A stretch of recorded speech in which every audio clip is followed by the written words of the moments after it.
right, folks, coming up on Roland Unfiltered for Wednesday, March 6, 2019. Guess who's back in prison or jail one day after his interview with Gayle King? That's right, R. Kelly. He owes $160,000 in child support. Yep, back in Cook County Jail. We'll give you those details. Also, Democrats in the House were set to pass an indirect rebuke of Minnesota Congresswoman Ilhan Omar. Well, today, a lot of Democrats got in that ass of Nancy Pelosi, so they backed off. Now, it's a little different statement. We'll tell you exactly what is now going to say. A black woman gets elected to the legislature in nearly all-white Vermont. But all of a sudden, a white supremacist stalks her, forces her to resign, and the white folks pretty much didn't do anything to help her. Wait until you hear this interview right here, Roland Unfiltered. The financial and housing crisis back in 2008 wiped out 53% of black wealth in America. Now black home ownership is way down. We'll talk with Elena McCargo, Vice President of Housing Finance Policy at the Urban Institute, on what we can do to fix that. And also, y'all know how we focus on crazy-ass white people on this show. Alabama high school students say we black folks belong in concentration camps. Yes, there's video, and California rich white kids make a swastika out of red cups. Okay? And in Galveston, a cop is offended by swearing and arrests a black high school track star. And guess what? Big ass hat Sheriff David Clarke, former sheriff in Milwaukee. Looks like Fox News is no longer booking him on their show, and he no longer has his job with the Donald Trump PAC. Really? Sheriff, you know I got a couple of words for you. It's time to bring the funk on Roland Martin Unfiltered. Let's go. He's got it. Whatever the biz, he's on it. Whatever it is, he's got the scoop, the fact, the find. And when it breaks, he's right on time and it's rolling. Best believe he's knowing. Putting it down from sports to news to politics. With entertainment just for kicks, he's rolling. It's on go, y'all. It's Roland Martin, yeah. Rolling with Roland now. He's funky, he's fresh, he's real, the best, you know he's Roland Martin now.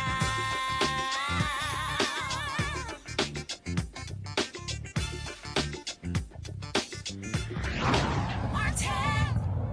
All right, y'all, guess who is back in jail? That's right, R. Kelly. He is in the Cook County Jail as we speak, turning himself in today because, he owes some back child support, about $160,000. Yeah, 160 grand.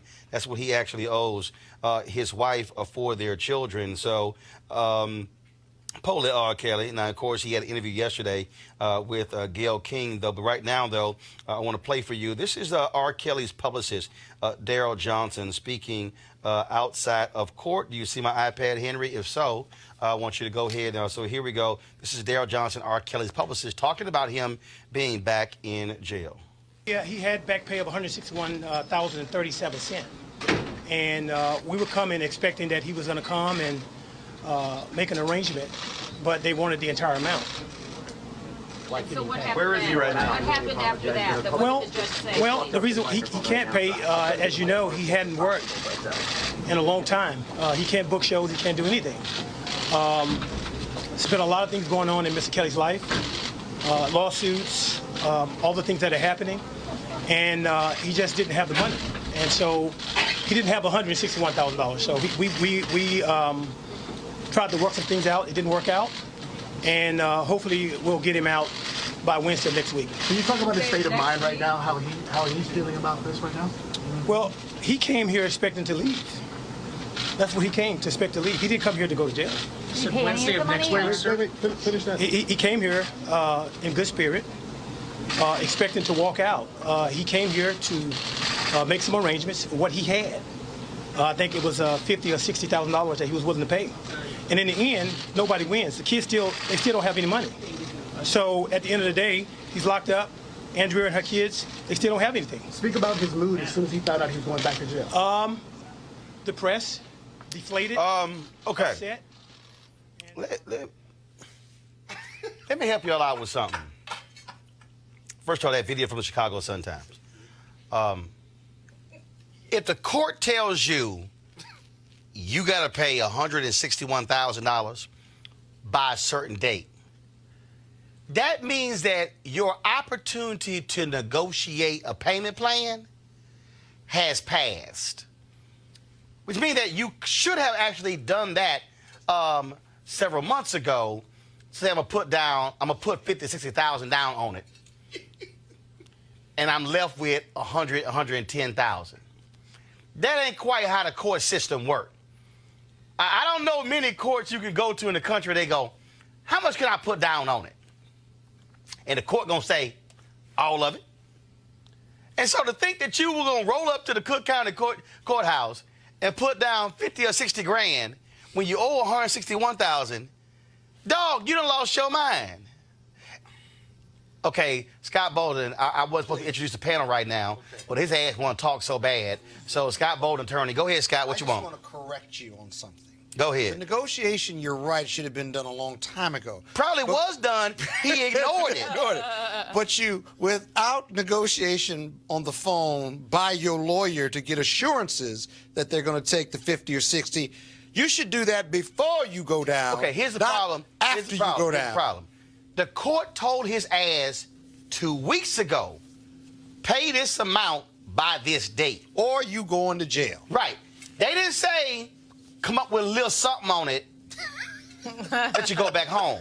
So he was stupid showing up to the jailhouse, to the courthouse, thinking I can put 50, 60,000 and I'm gonna go back to the crib. And they took the 50 or 60 grand too. So Oh, they the took kids it. do have something. Right. So now his team got a week to come up with another 100,000. So maybe they're gonna call that woman with the daycare center who bailed him out last time. Now, of course, this came a day after R. Kelly sat down with Gayle King of CBS this morning in a quite strange interview. Now, they did not run the whole interview this morning on CBS this morning. CBS plans on doing an R. Kelly special Friday, 8 p.m. Eastern, to play more of the interview. That's called Milk That Sucker for ratings. So here, if you missed it, here is some of Gayle King's quite riveting interview with Robert Kelly. Check it out. That you have never held anybody against their will. I don't need to. Why would I? Well, How stupid would it never be held for R. anybody- Kelly, with all I've been through in my way past, to hold somebody, let alone 4, 5, 6, 50, you said. Why, how stupid would I be to do that? I didn't say you That's were holding... stupid, guys. I didn't... Is this camera on me? Yes, it's on. That's stupid. Use your common sense. Don't forget the blogs. Forget how you feel about me. Hate me if you want to, love me if you want, but just use your common sense. How stupid would it be for me to, with my crazy past and what I've been through, oh, right now I just think I need to be a monster and hold girls against their will, chain them up in my basement, and don't let them eat and don't let them out unless they need some shoes down the street from their uncle. Robert, Stop it. Y'all quit playing. Quit playing. Robert. I didn't do this stuff. This is not me. Y'all, I'm fighting for my life. Y'all killing me with this. I gave y'all 30 years of my career. Robert. 30 years of my career. Y'all trying to kill me. You killing me, man. This is not about music. I'm trying to have a relationship with my kids, and I can't do it. Y'all just don't want to believe the truth. You don't want to believe it. At this point, we briefly paused the interview to give Kelly a moment. His publicist helped calm him down. I hope this camera keep going. No, we're going to This let is the not camera keep true. rolling. This is not, doesn't even make sense. Why would I hold all these women? Their mothers and fathers told me, we're going to destroy your career. But Kelly's emotions remained raw. It's real girls out there missing. It's real young girls out there being abducted, being raped, okay? They really are on chains. They really do have chains on their wrists, and they can't get out. Robert, and they're ending up buried in debt. Robert, we have to have a conversation. This is Really, not me. I don't want you just ranting at the camera. I came here for them to hear me talk. But I need help. What kind of help? This is the kind of help I need. Yes, what kind of help? I need somebody to help me not have a big heart. Because my heart is so big. People betray me, and I keep forgiving them. You sound like you're playing the victim here. You sound like R. Kelly, you do. When I listen to you, I'm it just does telling sound the like truth. you're playing the victim I'm just telling the truth. And the reason I'm emotional, Robert, and I apologize for that, is because this is the first time I was able to say speak. something. Yeah. I've said nothing. What's up? Good seeing you. Did y'all see that crazy ass interview? Woo! It's a whole lot. It's a whole lot to unpack there. First of all, Gayle King was very calm as R. Kelly was losing his mind. Yeah, so... So, anyway, let's get to it. Of course, again, Scott Bolden, the former chair, National Bar Association, PAC. We got Lauren Victoria Burke, who's also communications director for Lieutenant Governor Justin Fairfax of Virginia. We got Schmeichel Singleton, contributing host. Consider it on Vox Media. Here's the first thing. Who in their right mind would say, go do an interview?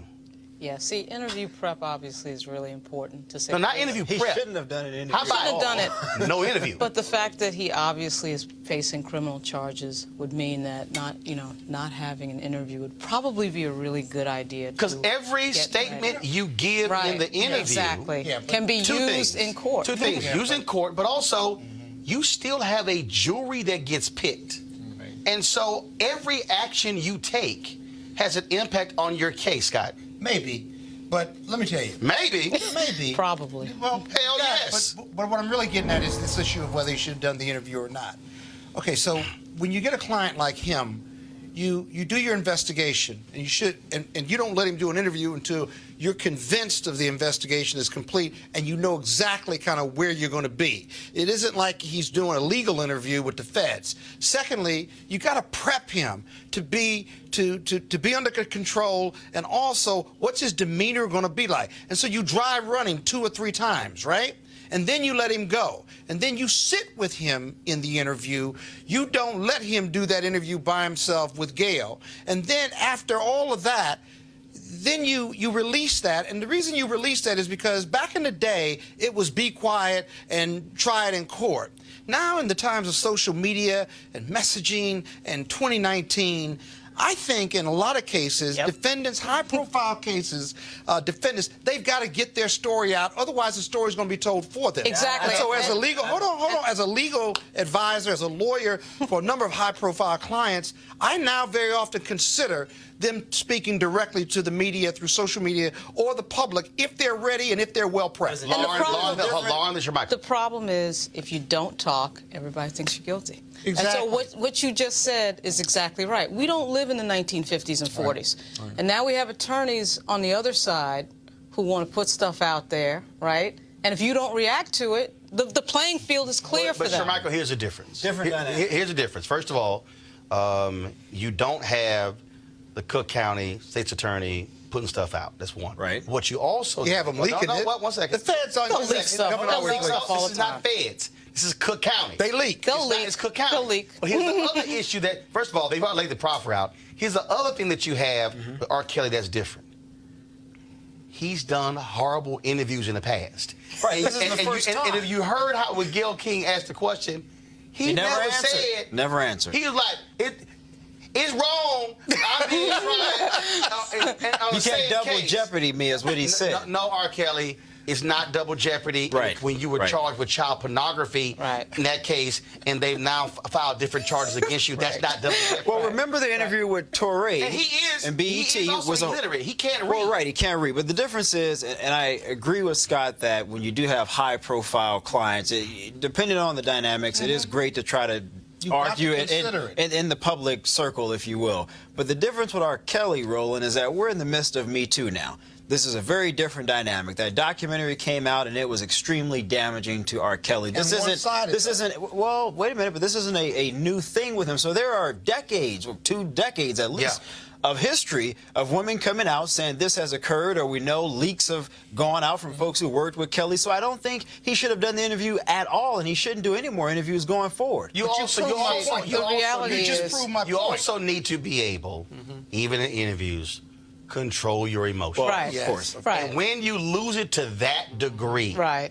anything that you thought you could have achieved that was positive, you sitting there like, oh Lord, this fool. Everybody watched that interview, Scott, and they said he's guilty. They saw his behavior and said he's guilty. You're talking about 2 different things. You're talking about whether he should have done the interview, and that's one strategy. Hold on, strategy. But now the interview itself was horrible, and you're absolutely right about that. Which is why you don't do the interview. You don't trust him to do a great interview, and you're right. He's done bad interviews. If he can't hold it together, bring a straitjacket with you. 3 of y'all lawyers. Do you trust him doing the interview? No. Lauren, do you trust him doing the interview? The question is if he can hold himself together, which he can't. No, we're not talking hypothetical. If you prep him the right way, do you actually think R. Kelly can hold himself together? If a person can hold themselves together, the answer would be yes. Things are tried in the court of public. No. Lauren. That's the fact. Lauren, based upon what we know about R. Kelly, the people want to hear from him. Right. Okay. But they want to hear from him. They don't want to hear that from him. I mean, for him, it's a no. Roland, let's say R. Kelly could have been well prepped to give a great interview. Right. My next question would have been, what are you going to possibly accomplish? What can he say? What can he say? The public will hear him deny it. And you come on, Scott. Deny what? That he didn't do it? You don't know how powerful a denial is to a jury. And he's talking, nobody believes this guy didn't do it. It doesn't matter. He's still, in every trial I've tried, every case I've tried, the jury, no matter how overwhelming the evidence is, right? He's talking to a potential jury pool, and they want to hear him deny it. Now, they may still Let me tell y'all something. Don't get me wrong, but it was important for them to hear the denial. Let me tell y'all whether something. it's true or not. All that stuff Scott's saying right now, all that stuff Scott's saying right now is absolutely irrelevant. I don't agree with it. But I've tried 100 cases. One second. No, Scott, you can try. Hold up. This is a different. Roland. Here's my question. Here's my question, Roland. How could it get worse? Right, he got nothing. I mean, it works. He's got nothing to lose. No. More women. No, wait. More tapes. No, I will take you back to the previous case. The previous case, in terms of that particular tape, they thought they were going to be found guilty. He got off. Right. The deal is, you don't add anything new to it. When you talk about the interview he did with Teray when he was asked the question, sleeping with underage girls, and was like, how old? Right. If you go back and listen to the fair question, but you go back and the Aisha interview. If you go back and listen to the first question of Gayle King, which was sort of like, have you slept with underage girls? I got a past, and why you bringing my past up? I'm going, bruh, that ain't quite the answer. Right. I mean, Yes he literally, no. I heard the first minute, and I said, that's the prep part. I said, did he just, Scott, you can talk prep all you want to. So, would he have lied, Scott? You're dealing with a guy who is also illiterate. What are you saying? He can't read. It's not illegal to lie in a media interview. But could it not be used? The only plus side for him doing the interview was to do a public denial and to hear it from him. He never denied anything, Scott. Well, he should have. He would have been prepped. I got it. Here's the whole deal, y'all. Denied himself in your next interview. Get prepped. Right now, this guy talking his lawyer talk. I'm gonna talk common sense. He looked like a damn fool doing the interview. He did, but he wasn't prepped. I'm telling you right now, y'all. I'm telling you right now. Kales, if you get out from the child support deal, you better go to McDonald's as much as you can, because I'm telling you right now. Who's his attorney? You're going to prison. All right, y'all, let's talk about here. He going to jail, y'all. I'm telling you right now. Put the money on the table. He going to jail. He needed to. All right, let's talk about what's happening here in Washington. Ain't no maybe. He going to jail. Memories fade. Yeah, okay. And women are being paid. Yeah, okay. You don't know. All right, wait till you see the evidence. Yeah, okay. Wait for the evidence. All right. Victim shaming now. No, I'm not victim shaming. I'm saying part of his defense is denial. Sure, Michael, you ain't got to go there. Stand and deny. Sure, Michael, you ain't got to go there. You convicted him already? My goodness gracious. There's two words. Thank goodness we've got due process and a court of law.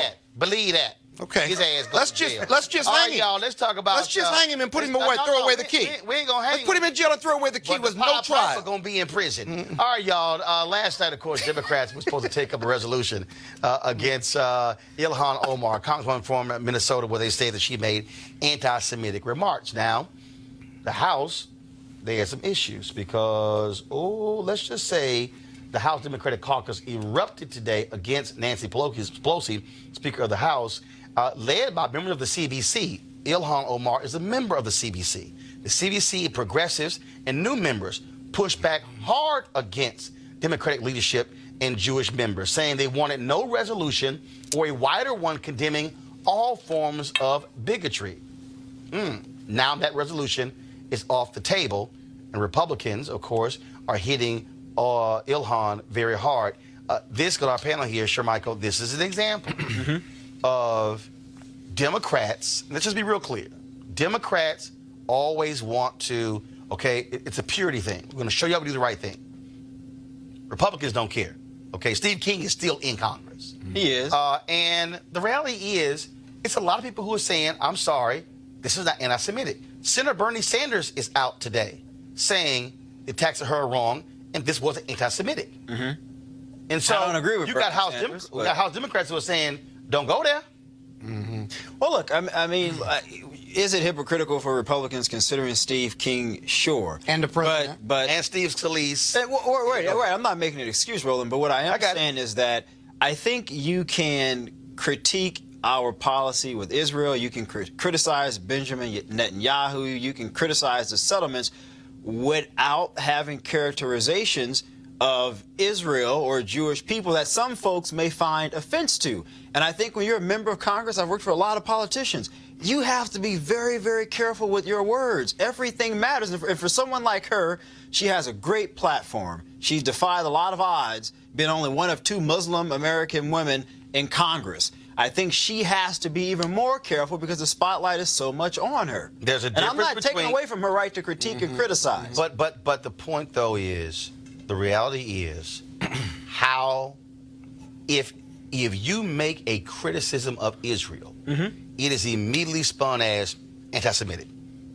But Roland, you can make the criticism of Israel without saying, oh, you must have pledged allegiance to the Israeli state or something. Or using some type of tropes or something. I mean, you can critique something without... Hold up. I actually read, and I read this last night, because you used the word pledge allegiance. What exactly did she say? Hold up. I'm going to read here. This is Representative Juan Vargas, California 51.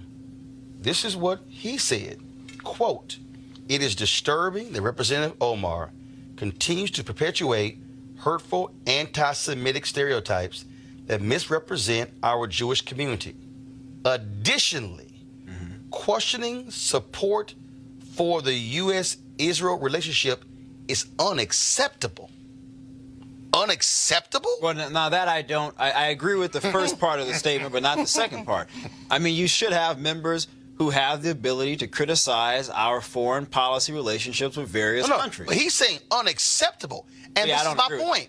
Lauren, there is this view that if you are an American politician, especially a Democrat, you cannot criticize anything dealing with Israel and U.S. relationships. Yeah.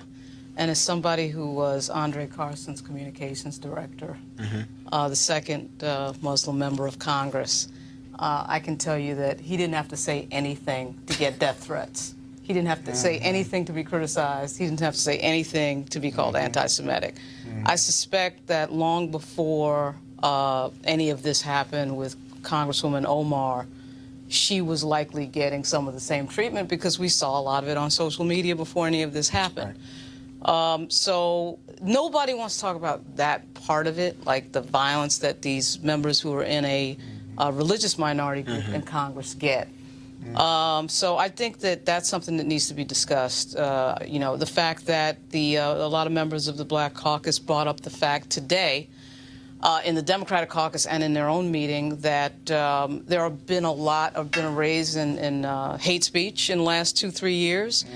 From the floor. From the floor of Congress, you know, from the White House, okay? So their point was, why aren't we bringing that up in a resolution? You know, why aren't we talking about the No, whole we piece? should. No, I agree. So- You can't just target one person and not take into account all of the other individuals. And some of these members wanted to put Ms. Omar's name, Congresswoman Omar's name, in the resolution, which is a highly unusual move. Now, what we have here, we have Republicans who do not like a Muslim member of Congress. There are people who've been coming after her from day one. You have people who call her anti-Semitic remark when she said it's about the Benjamins, and it's like, oh, you're saying, in terms of Jews and money. Yet there's video of Donald Trump. We played it last night, standing before Jewish Republicans. I don't need your money. I don't need your money, and they laugh. And then you people love to negotiate, and he literally said that. You have Jim Jordan using a dollar sign in reference to a tweet talking about Tom Steyer, okay? Yeah. Billionaire. If she had done that, George Soros as it well. would've been- And so, but it's really interesting. But again, though, those are the little games being played here. So I see why CBC members and progressives and freshmen are pushing back by saying, wait a minute, hold up. Right.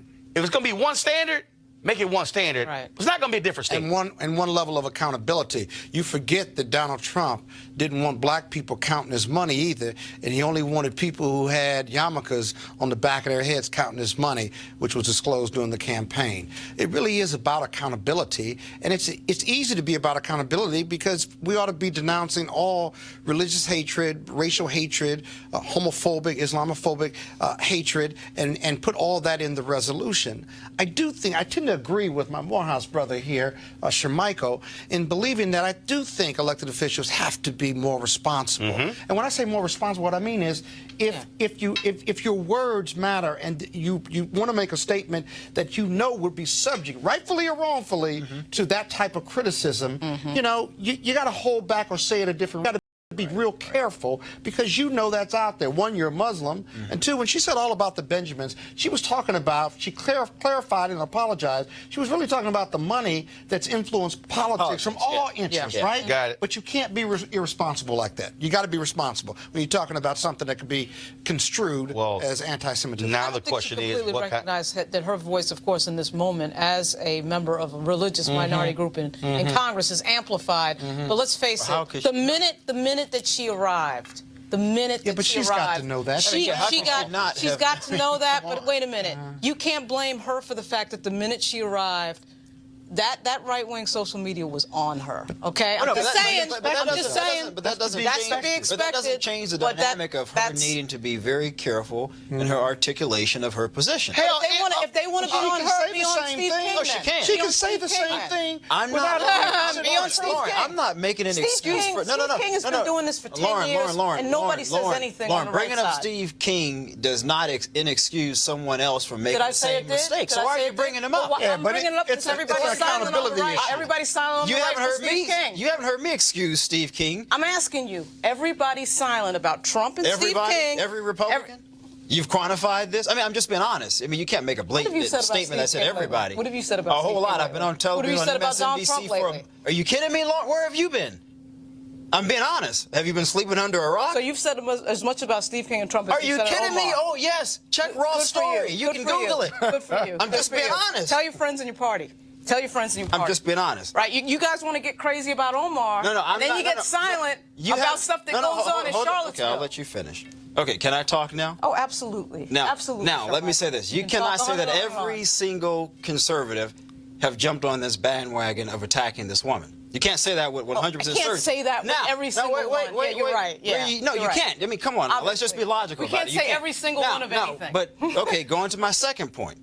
To bring up Steve King as an attempt to excuse someone else's behavior is a logical fallacy. But I don't what are you doing? I don't think she was bringing it up to excuse it. I think she was saying both are accountable, have to be accountable for their bad statements. On certain things, and then you want to get crazy about this. That's what I'm saying. That's a fair comparison. I'm not That's a fair comparative. with the point that you can have both are wrong. Standard that both could be wrong, right? What I'm saying is accountability. Be even. Put everybody be even in your accountability. Lauren, I'm not be saying even in your accountability. I'm not saying that the standards shouldn't be applicable to both sides. Good. That's not what I'm saying. I mean, that wouldn't be a logical argument to make.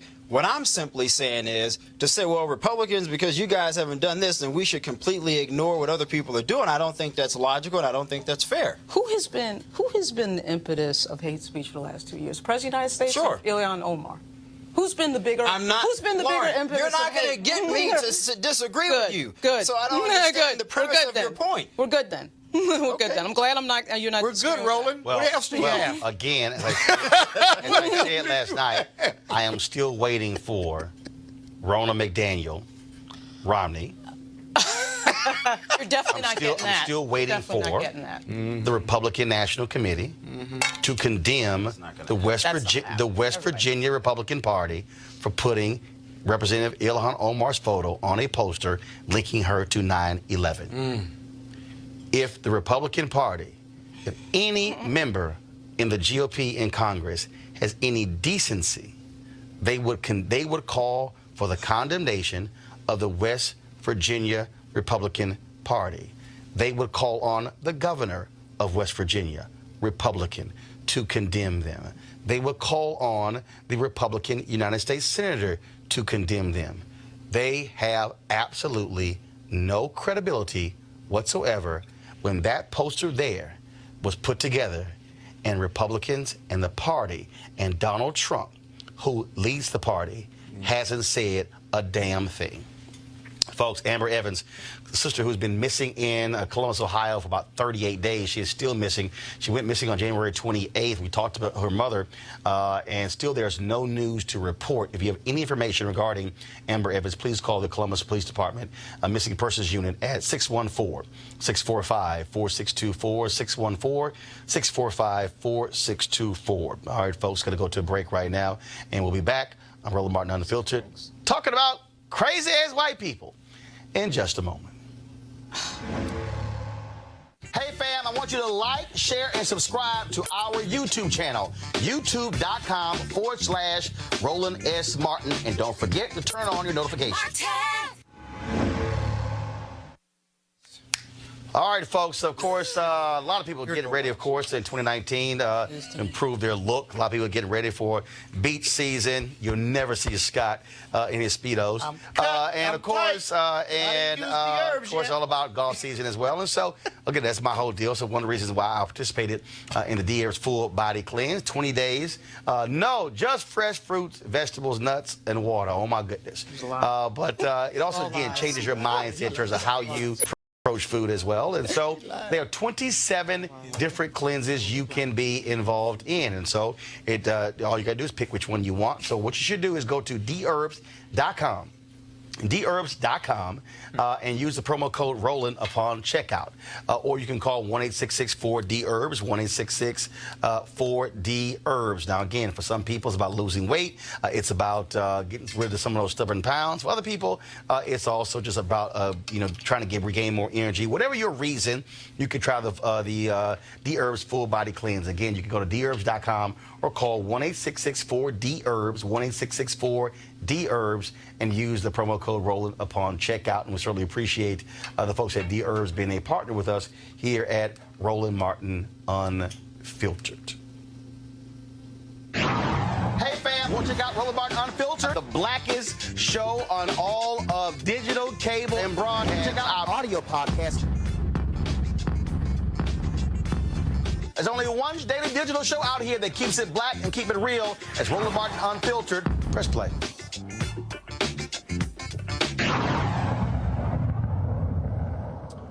All right, folks, during the home foreclosure crisis from 2007 to present day, black folks lost 53% of all of our wealth as a result of the home foreclosure crisis. Elizabeth Warren was on my TV One show, Washington Watch, a decade ago. She said it would take at least 2 generations for African Americans to recoup that money. Now, in America, white home ownership in 2017, 72.9%. Black home ownership dropped to 43% in 2017. And of course, I believe the high rate, see, even though we say that it wasn't from a high of 50% in 2004, actually, I believe the highest we got to black homeownership rate was around 60.2. It was not that high. And so I've seen different studies there. So the question is, where do we stand now? Now, here's the piece. When you talk about building wealth, you talk about what can you pass on, Americans historically has been about housing. Now, let's look at, again, household wealth. The average white family, $162,800. Average black family, $16,300. When you look at the period of 2007 to 2017, the reality is African Americans, white folks lost a smaller percentage of wealth than anybody else. Then it was Asian, Latinos, African Americans lost more than anybody else. And so for many of us, our only asset is at home. And also, let's talk about small business loans. 2014, the Wall Street Journal did an article that said that in 2013, $23.09 billion in small business loans were handed out. African Americans got $385 million of that $23.09 billion.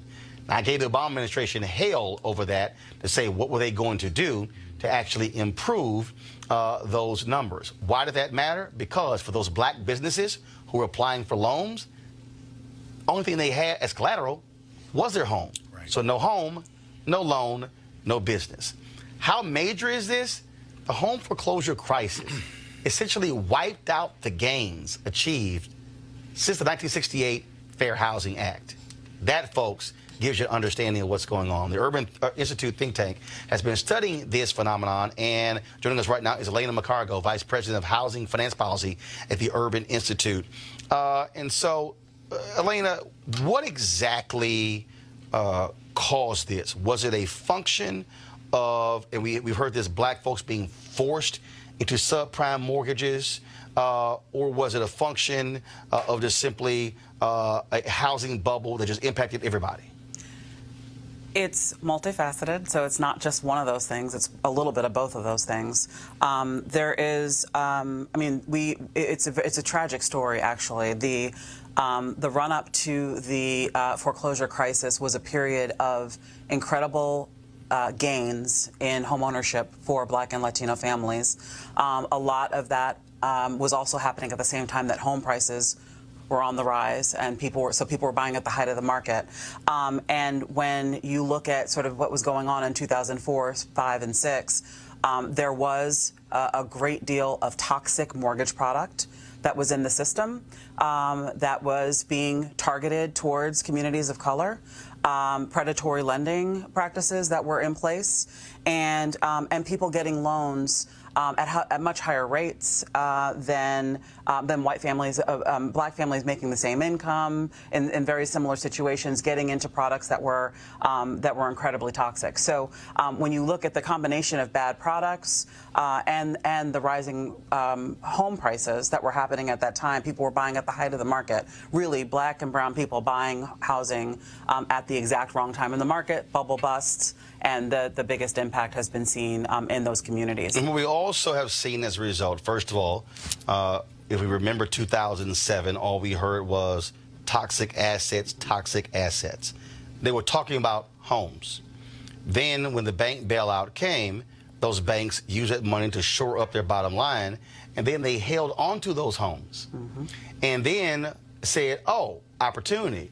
We're just going to hold on to these things when the economy gets better. Then you had banks partnering with hedge funds. So all of a sudden, you had these hedge funds buying up blocks of 25,000 homes in Arizona and other places. So you now have a whole bunch of people who have been forced to be renters. And there are people who actually want to be first-time home buyers who can't compete with hedge funds buying up thousands upon thousands of homes. Yeah. And so in the period, the 15 years after the crisis, Black homeownership rate has declined. You mentioned it. It's right around 42% now, right where it was 50 years ago when the Fair Housing Act was passed. The dynamic we saw with institutional investors and all of those that were kind of impacted by this, the banks, of course, were involved, was that there were many people being removed from their homes during this foreclosure period, and then all of a sudden you had a different problem, which was a lot of empty homes that were becoming, unattractive, blighting neighborhoods, vacancies, and then you had a lot of investment come in and buy those properties that were not repurchased by people that were going to live in them. You have a lot of property that became single-family rental, for example, and those homes, to your point, became rental assets versus being available for people to re-enter home ownership on. So I'm reading this piece here that says, according to the Census Bureau data, black home ownership peaked at 49.1%. That's actually a little higher than the statistics we have. In about 2004, the this was from the census report. Yeah, so it depends on which variation of the census you looked at and when you looked at it, but the highest it got was around 47% in 2004. So black home ownership has never gotten above 50%. That's correct. Wow. And so the question now we have a different situation, massive student loan debt. You've got folks who are saying, I will never be able to own a home. What then does that do to black folks in the future? So we truly are, and you mentioned the generational crisis. We have so many black families and households that have lost wealth over the last several decades. You have millennials and people who should be of home buying age now not buying, delaying home ownership, and not entering and building up that asset base for their household financial wealth. And it's having a ripple effect. Black home ownership is the disproportionate largest part of black wealth building in this country. It always has been. It is for whites as well. It's a big part of a white portfolio as well. But it's important to just understand that as these declines continue, and right now blacks are having the worst recovery since the crisis. Hispanic homeownership's on the rise now. Every other race is seeing rising homeownership rates since the crisis, and black homeownership rate, is continuing to be to see declines or stay stagnant. There's a lot of reasons for that. Tight credit markets, difficult to get a loan. Credit was destroyed during the crisis, so it's hard to get out of rental. Rents are crazy high because the housing stock is low on supply. So you've got rents getting higher. So it's very difficult for people to save money. Don't have the money to save. Can't buy a house, and don't have a family member above you that can take some equity out and give you money for cash, down payment. Your parents can't do that for you because they don't own anything. So this is just generation after generation. That problem just gets worse and worse. So the ditch is getting dug deeper and deeper as we go through this. Okay, so every once in a while I'll see a report that says homeownership isn't what it's all cropped up to be. Perhaps there's some circumstances for people where renting is better and perhaps owning the business. You got new tax laws now that limit what you can write off at a certain level. And so how does that play into your report going forward? Because are you still advocating for home ownership? Are you advocating for people of color to look for alternative ways of growing wealth going forward? I think we need to advocate for both. It is a fact that historically homeownership has played a disproportionate role in black wealth. We are less so involved in retirement savings. We are less so involved in traditional savings mechanisms, stocks and bonds, and things like that. So it is that's just a fact of the way that our country's been built and our wealth has been built. I am absolutely a proponent of homeownership. Homeownership needs to be right. It needs to be done at the right time. It needs to be the right asset. We do need to think about, value. There's a lot of reports and work that has been done looking at black communities and the devaluation of assets in black communities. So there's a lot of factors. You need to think about the total kind of personal financial picture, how much debt you have. You mentioned student loans, taking on debt, and you can't buy a house in America today without getting a mortgage. So I'm sitting here, I'm looking at. There's all these things I think that are really important. So hold on one second. I'm sorry. Keith Newsom on YouTube says renting is never better. renting is never better. And this is where... Even when it's really low? But this is where I disagree. So, for instance, so I moved to D.C. 2010. And because of this business, you don't really have, contracts. I mean, that thing. No, seriously, it's year to year. You also don't understand. You don't know what the next opportunity was. So when I moved here, we were still in that crisis mode, and I could have said, okay, sure, let me buy a house.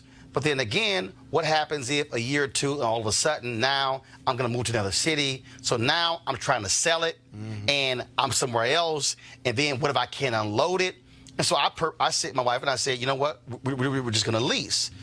Because for us, the value of leasing was, if it's up, we can get out of it, pack our stuff up, and move, pay a penalty. As opposed to, now I'm trying to go somewhere else, pay a down payment, trying to sell it. I might have to rent it. Now I'm a landlord. And so, but because, and the other piece is, to your point about the asset, I own my home in Dallas. Because I own it, my sister and her kids were able to move into it. Then when my parents retired, they were able to move into it. So I have now an asset that was bought for $122,000. That's now the property value is now $185,000. But I got 2 generations in my family who are living rent free, which now makes it easy for my family. And so we have to think about the home in a different way than just, well, it's just me. Now it's a generational thing to be able to help somebody, and that again, as an asset that you can actually, again, and if I decide, let's say 10, 15 years from now, let's say my parents are 72, and when the Lord brings them home, I then still have a place that I can move into, and I only have to pay property taxes because the house is paid off. And so again, it's thinking about the home differently. That's exactly right. And listen, and it is a fact that renting there is definitely a need to have affordable rental, and there are definitely circumstances. Home ownership is not for everybody. So I just think it's really important to kind of change the mindset and make it understand that if you decide that you're going to go in that direction, thinking about, as you mentioned, Roland, the implications, how the kind of the legacy that leaves in the financial picture for your household and for your family, and ensuring that we're building up wealth, and we need to do that again. And I want to unpack this again for the person sitting at home. Okay, so I'm 50. I own the home. My property taxes annually for that home, granted, is taxed, is $4,000. So which means the older I get, if I'm still working, I just got to focus on paying my monthly bills and the property taxes. It's $4,000. There's no note. The problem for a lot of us is that we're going to get older. We're still going to be paying rent on homes that might be $1,000, $1,200, and so now that impacts out the job that we have, because we're going to have that job that makes a lot more money. And so I just want us to be thinking. I know people are saying, I'm not even thinking about owning a home, but no. We have to be thinking, when I turn 50 and 60 and 70, I might have a part-time job. That's paying the taxes. I'm good. And also, and I'll just mention too, the stability. Your rent can change and go up every single year. Immediately. You can be asked to leave because the owner of that home wants to sell it or do something different. Owners own. Renters have no power. That creates a system of instability when you're just renting. That it really is a different dynamic when you're owning, and I think that's an important ownership piece. My family's got 2 properties that we own that are paid off, and the best thing about the ownership piece is controlling other people's rent. Absolutely. Basically, what's happening is you get to control, the people who come into those properties. And now with Airbnb involved in things, that's a lot of money too. Airbnb. This covers real quick. Piece too. Black people, our people of color, don't leave anything to our future generations. And I know we don't have time to get into that, but insurance products and other products beyond the house, we ought to be doing a better job at that. And that gets to absolutely to the second point, which is home ownership should not be the only way that we're building wealth. Precisely. And you mentioned business ownership and the need to continue to build on that and make those opportunities available. But basic retirement savings, traditional savings, getting into investing, all of those things absolutely are equally just as Roland, critical. if I can just real quickly, as it relates to African Americans who are college graduates, what could FHA, Federal Housing Authority, do to incentivize more younger people, particularly minorities, to get into the housing market? They play a big role. They play a huge role, a disproportionate role in serving the mortgage needs of Black people, and there's a tremendous opportunity through housing counseling services that the HUD provides, through more incentives and education around the understanding what you're getting into with low down payment products such as FHA. So I think there's a tremendous opportunity. And FHA, can I just mention this, Roland? We need FHA to be healthy. We need it to be a viable system. It critically needs funding right now. The program is down some parts of the year. I mean, the HUD funding for the FHA program is a critical piece that we strongly believe, and all the research supports, needs to be modernized and continue to be invested in and appropriated for. And last point, real simple. Again, how you think about it differently. If you choose to look at the house as an asset, don't necessarily look at it as you buying it yourself. No, you can join with somebody else. Right. Both of you put the down payment together to purchase the home. Again, I just for me, the most important thing that I told my financial advisor when I moved to Chicago, she said, "Are you going to sell your home in Dallas?" I was like, "Hell no." She's like, "Why?" I said, "I talk too much trash on TV to ever be homeless." Sure.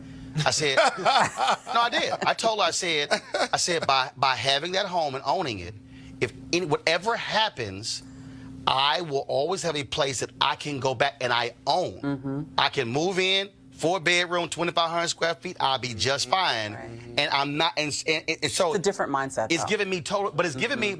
And look, I had to file for bankruptcy. I almost lost the home through foreclosure. But it gives me peace of mind knowing full well that as I get older, I can move back to Texas and I own the home, and I'm not like my parents were when they retired, who moved out of a home, who moved into an apartment, this really small apartment, and were like, okay, we're about to retire. Let's move into a smaller apartment. And I was like, what the hell smaller than this? And that's when I said, well, why don't I just pack up from Houston and move to Dallas and live in my house there? My dad was like, hold up, we can live rent-free? He said, hell, I'll take care of the house and keep it together. And 2 months later, they were gone. Yeah. But again, it's just thinking a little bit different. It is a different mindset. And one last thing, we just recently did a study that talks about that exact thing, which is sustaining home ownership. And Black people, the statistics are just incredible, will buy a first home, sell it, and become renters at multiples more than white people do this. You're making an important point, and again, it's a change of mindset. When you get into home ownership, you need to be thinking about it differently. You need to be thinking about how this asset will appreciate, and how it might be, how it could bring you retirement security, all kinds of things that may be there, and that is just not the mindset people have. So they're more likely to sell that house in Dallas, move into a rental, not have that asset anymore, and then the next time you buy, you're going to buy a more expensive home, probably have more debt burden, and you're really hurting and harming your household wealth. And let me say this, because this is the final point here, because I had somebody again who said, must be nice to be you, Roland. Let me be real clear. Uh-oh, here we go. No. Let me be real clear. 2000 Democratic National Convention, the night Al Gore accepted the nomination in Los Angeles, my appendix ruptured. I spent 5 days in the hospital in Los Angeles, 29 years old, didn't have health care because the previous job, because Cobra was way too high, okay? Lost the lease of my car as well, car got picked up. Had almost $100,000 in debt because most of that was health care costs. Filed for bankruptcy in order to actually save my home by going into bankruptcy. Paid all that off, praise the Lord, because I was able to get jobs later on. The point I'm making is, don't think for a second that, oh, boy, you've had this great high income life. No. That was reality, filing for bankruptcy in 2004. Because it was precipitated when they said we could foreclose your home. I understood, again, having that asset. And so when I began to make more money, I said, I'm going to pay my financial advisor said, we're going to invest the money. I said, no, I'm going to pay the house off. Because no matter what, I have a place to live. My family has a place to live as well. And so we need to be thinking differently and having different conversations. And here's the last point, and this is critically important. Yes, I've lived in 10,000 square foot houses and moved down to a 5,000 square foot house and got no problem moving to a 2,500 square foot house. Right. Because see, by adjusting your lifestyle, by changing that, I drive a Lincoln Navigator. It's 2008. It's paid off. My wife's Equinox, paid off. Why? Because the idea of not being in debt. Right. Debt is like having, I call them invisible shackles. And so again, how we live our lives determines what happens next. I just want a lot of us to understand that. So when we start having these conversations, we should be talking about lifestyles, how we live, quality of life, later in life. And let me tell you something, I don't give a damn about the Joneses or nobody else. I don't care what nobody think, because when I had a Toyota Corolla, I ain't give a damn what none of y'all thought. I would drive that Corolla because you know what? It was paid for. And I didn't care what anybody else thought. And I was making $50,000 a year doing radio, but the point is, it was paid off. For a lot of us, it's also mindset, and we got to be real honest. And that's also part of the issue. And so we're going to keep having the conversation as well. Elena, thanks a bunch. I appreciate it. Thank you. What's the website people can go to get more information? Our website is www.urban.org. All right. Urban Appreciate Institute. it. Thanks so much. Thank you very much. All right, folks. Ford Cares, one of our partners here at Roland Martin Unfiltered, and calling all HBCU alumni, students, and leaders. Enter the Ford Motor Company HBCU Mobility Challenge and win $25,000 for your school. Building on their long-term support of HBCUs, Ford is looking to improve mobility in HBCU communities through innovative solutions.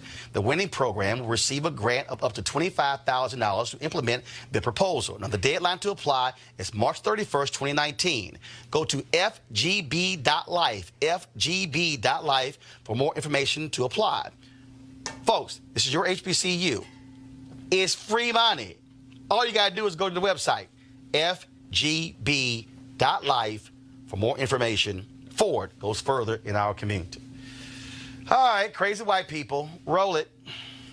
No charcoal grills are allowed. I'm white. I got you, Carl. Illegally selling water without a permit On my property. Whoa! Hey! You don't live here. I'm uncomfortable. All right, y'all. We were in, you like that, Sir Michael? You like that? So we were in Selma, Alabama this weekend for Bloody Sunday commemoration. This video surfaced on social media from Alabama.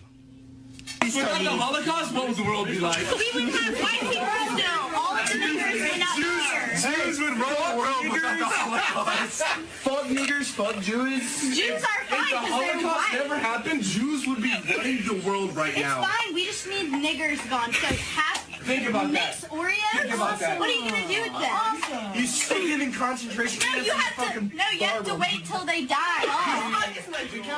It's charging. No, we run niggers because they do football for us and rap music, and we pay them for that. No, they do nothing. You want to know what the fucking Democrat and like whole Republican? How about we just kick out all the Democrats and we go on strike? Want to take white people's money? Now, kids from Spain Park High School near Birmingham, of course, that's where they are from. Here's what African-American, a Spain Park High School senior, Unique Simpson, told AL.com. Honestly, I'm so sick and tired of going through this same routine at Spain Park High School. I've been through so many personal experiences. This needs to stop. Now, administrators are considering disciplinary action. The incident took place off campus, but also a parent of one of the students owned a car dealership and was mortified. But you really know how your student is.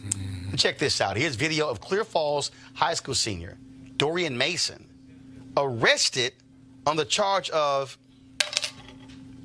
offending a Galveston, Texas police officer.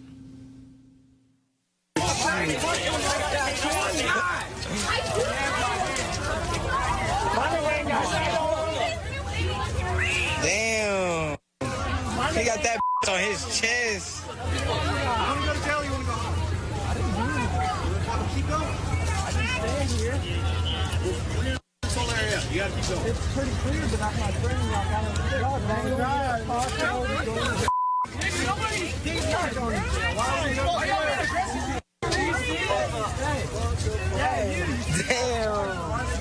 cuffs. Why are they jerking him? Y'all, according to his mom, it was at the end of Mardi Gras celebration. Kids got rowdy, and Dorian told the kids to shut the F up or we'll all get arrested. An officer was offended by Dorian's language. Did you see the handgun against his chest? His mom is fighting the fine and going to pretrial hearing on March 21st. Dorian cannot compete in track at school because of the arrest. He was offended that he used the F word to some other students. Yeah, that's like being arrested for disorderly conduct because you argue with the police. Or failure Let me to tell you obey. something. It is not illegal to curse at the police, to argue with the police. You have a First Amendment right. Now, you may be subject to arrest, but it'll be hard for you to be prosecuted. But here's what the calculation you have to do in your mind, all of us do, whoever you are, is do I want an arrest record or not? Because you can get the case dismissed and even expunged, but you still have that arrest record. That is the most dangerous thing in the police and what their powers are on the street, that arrest record. But Shermichael, he wasn't even talking to the cop. Well, that's where I understand what you're saying, Scott, but I disagree. I don't think it matters what the kid said. That was unnecessary. I have a couple of firearms. I have a carry concealed for D.C. I have a carry concealed for Virginia. I carry all the time. You think he should have been arrested for what he said to the kids? There was no need for that police officer to have his gun as someone who shoots every week pointed at that kid's abdomen. That was absolutely unnecessary because he said, shut the F up or we'll get arrested. And, that was over. And Lauren, hey guys, while we killing the audio, when you're on please. the street, and Lauren, what are you going to do? And Lauren, here's the piece. This is where, if you got a family cops in your, bunch of cops in your family, this is where you got to have another cop say, dog, chill. Exactly. I mean, and that to me is the problem. Typically, when you don't have a cop who goes, bruh, really? Typically, on most police forces, definitely when my father came up. It was a long time ago. Go ahead. It was a long time ago, but they used to put like a senior cop with a younger cop, so you would have that moment where one guy turns to the other and says, "What the hell are you doing?" But the thing is, I doubt that offending a Galveston cop is in their general orders. I mean, usually the charge is failure to obey, which is sort of a catch-all. You won't really arrest somebody. But that wasn't even that. That wasn't even that. But this has to be explained in court. So when they ask, the cop, etc., what happened, that's going to come. But this is where I need chiefs of police to go. Your ass was offended because he used the cuss. The fraternity of police is so locked together that that's unlikely. Should honestly be suspended for a while because that was for being stupid. Excessive force. But so unnecessary. But this is where all these cops who talk about we get criticized. This is where you use some damn common sense. Well, when you see the smaller police forces like Galveston, as opposed to, say, the federal police force, which I know a lot of cops on who are federal cops, you'll notice that you generally never see one of them involved in this sort of petty, annoying incident. We live in an area with about 8 or 9 different police jurisdictions, right? But Roland, my earlier point was about... It's very rare. Wait a second. It's very rare that you will see a officer involved shooting in this jurisdiction or something that's ridiculous. And there's a reason, and it is training. It is training. To my point, Lauren, training. Just real quick, but the survival techniques for people of color out here, you've got to put in the mix that you have untrained but he was cussing at a student. I understand. Not even a cop. That was stupid. But if there was no way he could do anything about that. But when in other instances, you got to determine. We ain't talking other instances. We're talking this one. In this one, he was talking to other students. Also, how do I know a cop is going to get offended because I use the F word? I agree. He should not have been arrested. And it'll be taught. The kid would have just moved and the officer would have accidentally shot. That's what I'm saying.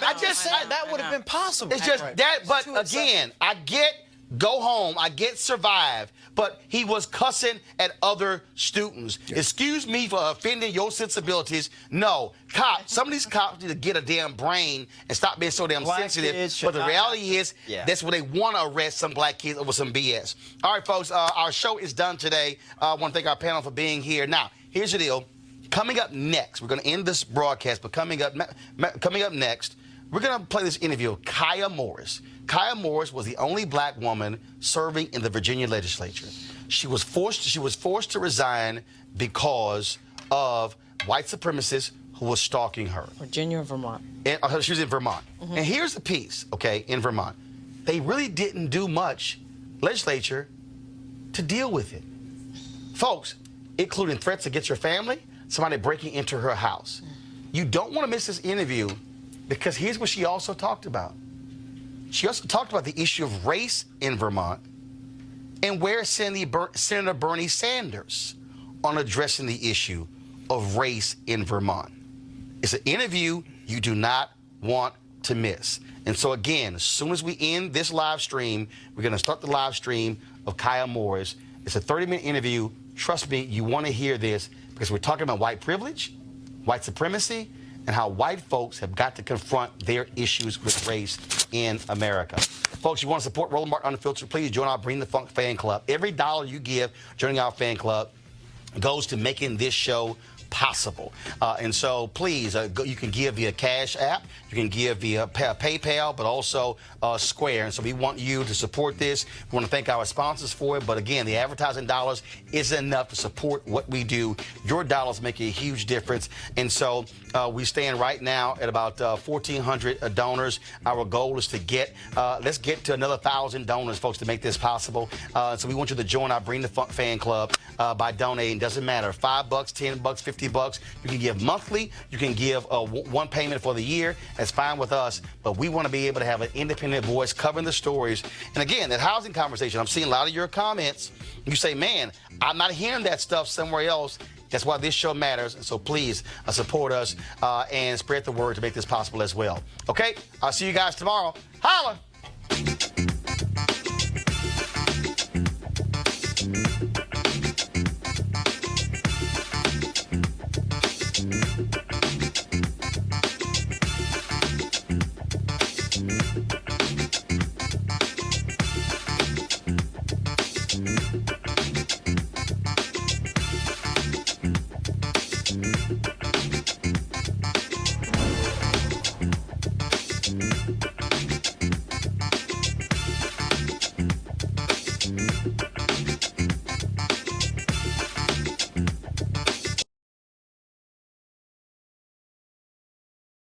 You want to support Roland Martin Unfiltered? Be sure to join our Bring the Funk fan club. Every dollar that you give to us supports our daily digital show. There's only one daily digital show out here that keeps it black and keep it real as Roland Martin Unfiltered. Support the Roland Martin Unfiltered daily digital show by going to RolandMartinUnfiltered.com. Our goal is to get 20,000 of our fans contributing $50 each for the whole year. You can make this possible. RolandMartinUnfiltered.com. Hey fam, want to check out Roland Martin Unfiltered, the blackest show on all of digital, cable, and broadcast. Check out our audio podcast. There's only one daily digital show out here that keeps it black and keep it real. It's Roland Martin Unfiltered. Press play. You want to check out Roland Martin Unfiltered? YouTube.com/Roland S. Martin. And subscribe to our YouTube channel. There's only one daily digital show out here that keeps it black and keep it real. It's Roland Martin Unfiltered. See that name right there? Roland Martin Unfiltered. Like, share, and subscribe to our YouTube channel. That's YouTube.com/Roland S. Martin. And don't forget to turn on your notifications so when we go live, you'll know it.